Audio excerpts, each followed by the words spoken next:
Hello and welcome back to another Factorio tutorial. My name's Nick Root and let's get cracking.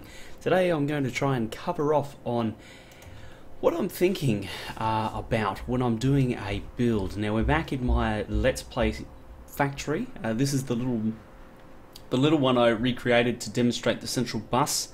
So I'm up here because I like how it's ordered, and yeah, we're going to see if we can just talk about how I think when I'm coming out with a build, because I've been watching a few players and a common thread is they're not sure on where they're going.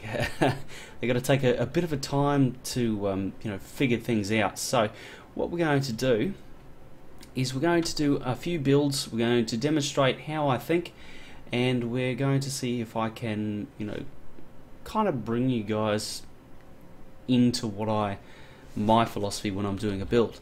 Now, so we'll do two things. We're going to do medium electric poles, for example, and we're going to do what's something interesting. Well, we're going to do splitters. So we're going to do splitters, and we're going to do medium electric poles. We'll do medium and big and splitters. So for the first one, okay, we want where's that a wires thing? Let me just have a look here. No, we're going to do repair packs, and we're going to do poles as well. So that's the two builds that we're going to do. Because I want to do, when I'm doing a build, I like to think about two things. So firstly, okay, what do we need? Well, we need copper and we need steel. Because of our bus setup, I know that we've got them. And they're probably pretty handy. So, well, we've got steel here and we've got copper here, which means that we probably could put it here-ish and not be too phased about it all.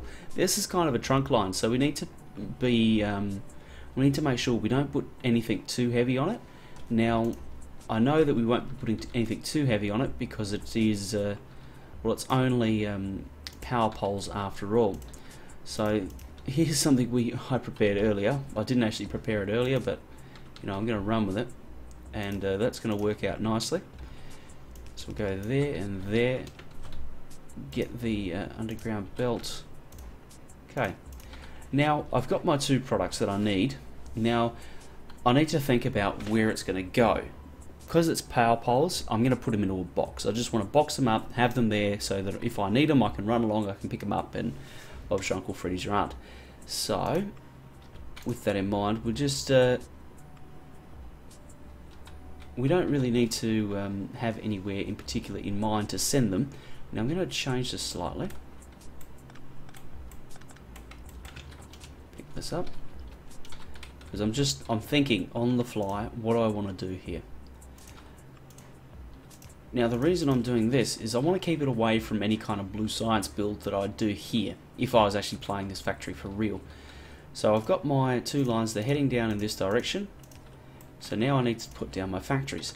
Now the next thing, when I'm doing a design, I want to think about how much am I actually going to need. Okay, that's important. If I'm going to need tons, like here in green science, I'm going to use more.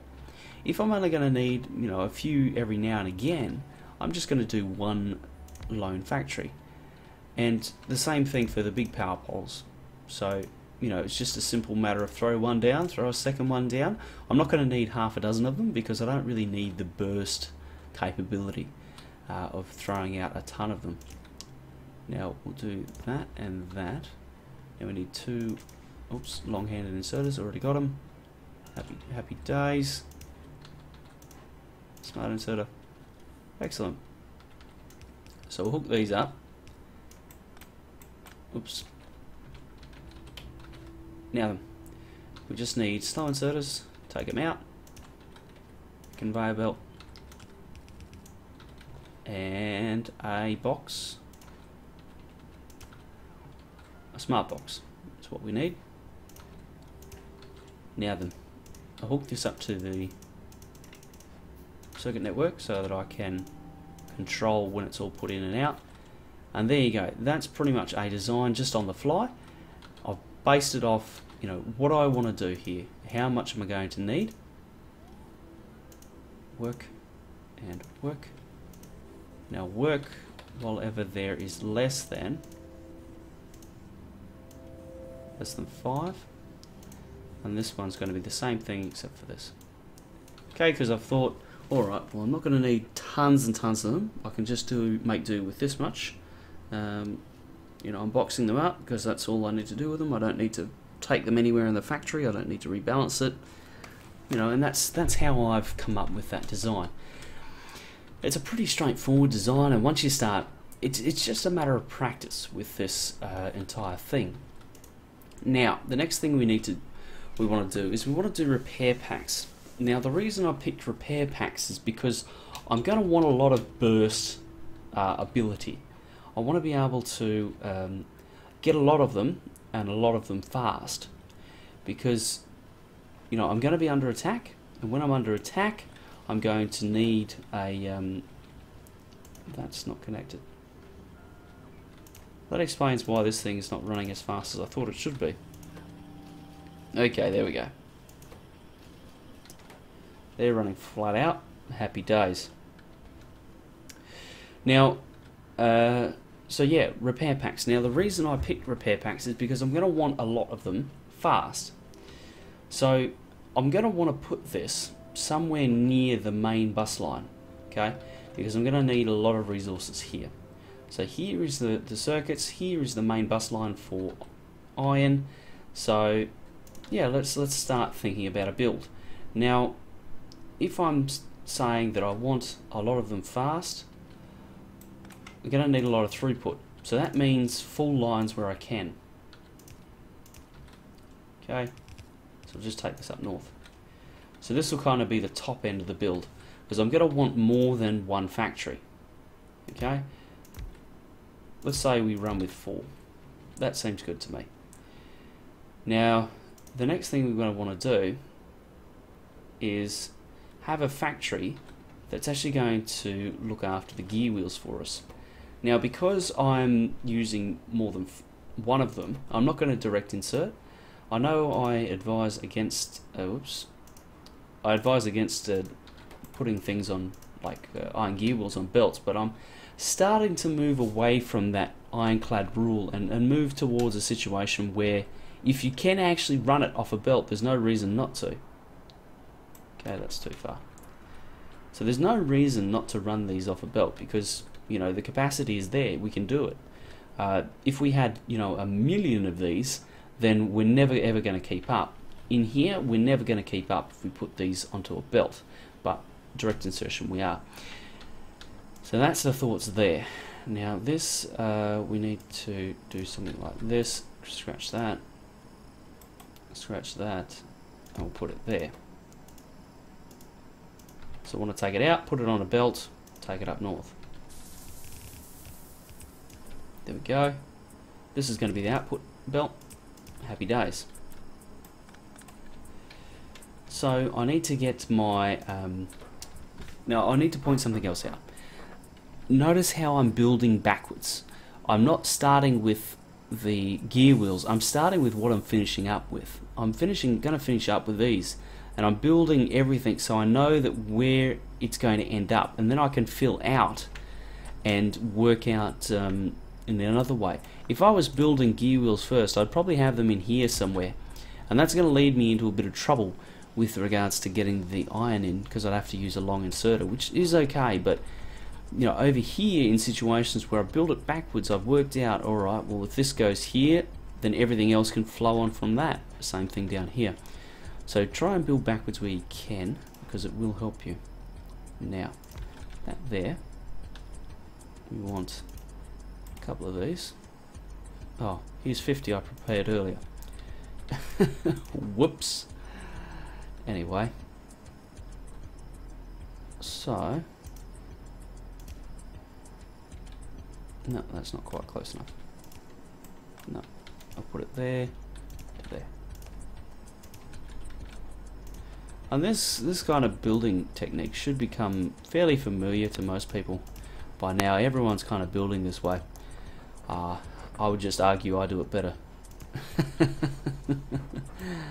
Now I'll just extend this a little bit further. Okay, that's going to split us off. Happy days. This is going to rebalance the belt. Okay, so So if we have things going on, it'll make sure that both sides of the belt are now even as they move along. And the handy part about this factory is I have belt here ready to go. Don't have to wait for the bots to come in and help me. Okay, so this needs to do our gear wheels. That's fine. Oops.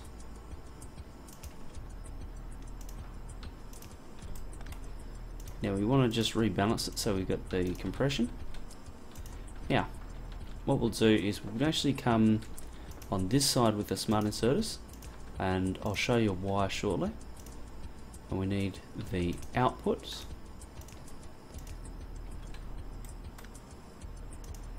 Oh, that won't be symmetrical. Must be symmetrical. Unwritten rule for 2 Factorio. Now, that'll get our power for us. Now, I'll show you a pro tip. I only learnt this the other day. You can rewire power lines. So you notice how I disconnected it from the grid, and that's so I can actually turn this factory off if I need to. Okay, there we go. So gear wheels are on their way. Oops, that didn't wire up by the looks of it. There we go. So that's that done. Now I'll grab some fast inserters here. Now, as I said, I want burst ability. I want to be able to make a lot of them quickly, which means that I don't have to have as many sitting in storage. Fewer in storage means better use of your resources. So that's there, like that.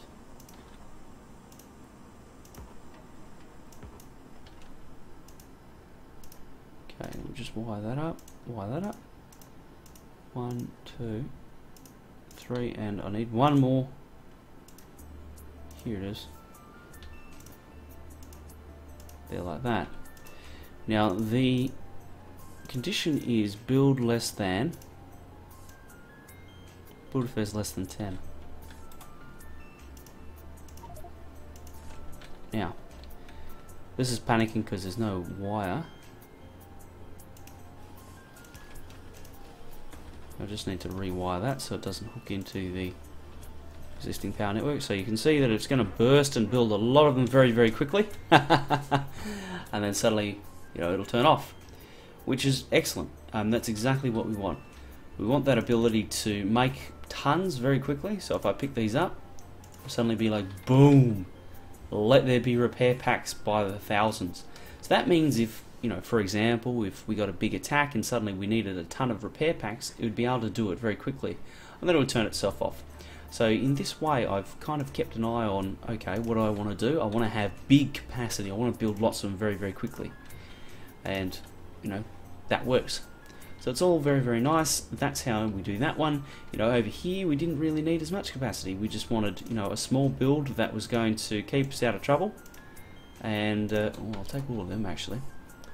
And that would, just kind of run when it's needed, and it's much smaller by comparison. So hopefully that's started to clue you in on what I'm thinking about when I'm trying to design a build, when I'm trying to come up with a factory. Here is an example of where I just wanted something to do something, so I didn't really have that much. Sometimes you run this up to oblivion. We'll have factories up here because I know I want lots of them, so then I can run it off that and use remember what I'm trying to do. That's all I'm trying to say, is remember what you want to do and then make the build accordingly. So if you're going to need lots and lots of them, put down lots and lots of assemblers and then make sure you have the throughput to run it all. In here you notice that we're probably going to have throughput problems with steel. So the design is probably not sound because I'm not thinking about, okay, well, I want to run blue science off it as well as this, and if I wanted to then put say a piercing shotgun shell factory down here somewhere. Actually, it's the exact same combination, so it'd work really well if I did that there. I could I don't know, split it off and do something, and do something down here with it. But it just takes practice. It's a matter of practice. It's a matter of just playing different factories, learning through what doesn't work and what does work. It does take time to figure that out, and it does take a a conscious effort. You're not going to get good just by imagining that you're the best player in the world. So until next episode, thank you very much for joining me. If you would like me to cover a concept, be sure to send it through. I'm always looking for new ideas and different things to do, and I look forward to seeing you around. Be sure to leave a comment if there's something that I missed, something that you think I've done wrong. I'd love to have a chat. Thank you and bye.